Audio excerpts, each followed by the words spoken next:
Braćo Srbi i sestre Srpkinje, pozdravljam junački narod Srpske Banije, Srpske Gline, vas koji ste podigli prvi baklju slobode tamo 26. juna još 1991. godine, vas koji ste prvi krenuli na ustašku vlast, vas koji ste prvi oslobodili neke srpske teritorije u Republici Srpskoj Krajini.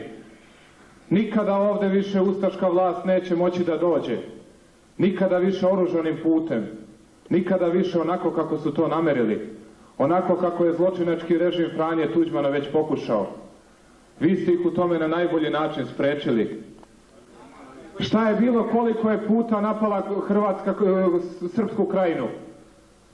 Nekoliko puta.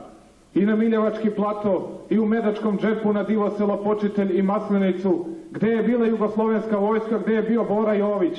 Nigde niste mogli da ih vidite, nigde niste mogli da ih čujete. Lagali su. Lagali su jer su to nečasni ljudi, ljudi kojima nije do morala, ljudi kojima nije do srpstva. Vi se, braćo, ovde ne borite ni za šta što nije vaše, već samo da sačuvate ono što je oduvek bilo srpsko. I to mora ostati srpsko. Kakvo je vreme u Krajini? Eto šta njih samo interesuje. Ništa više nema od vesti u Krajini. Kao da je to inostranstvo, kao da je to u Hrvatskoj. Neće moći. Nikada Srpska Krajina, nikada Glina neće biti Hrvatska. Nikada Banija neće nazad u Hrvatsku. Šta nam danas zameraju? Zašto je ovo postao problem za mnoge u našoj zemlji? Vidite da danas mnogi sa podsmehom kažu: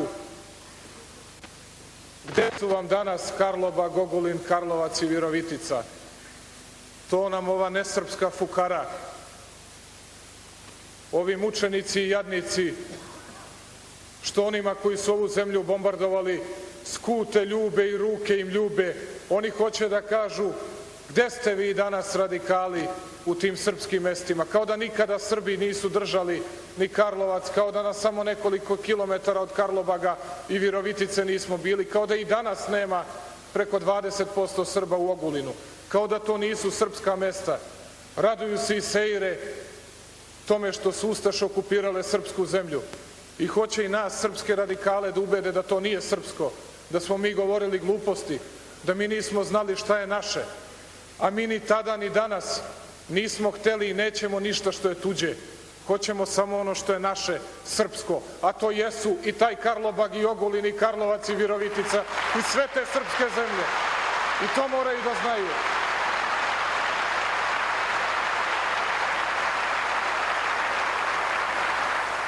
I neka se oni stide, neka se ti Srbi, rođenjem Srbi samo, stide, koji sa podsmehom govore o tim srpskim mestima, o tim srpskim teritorijama.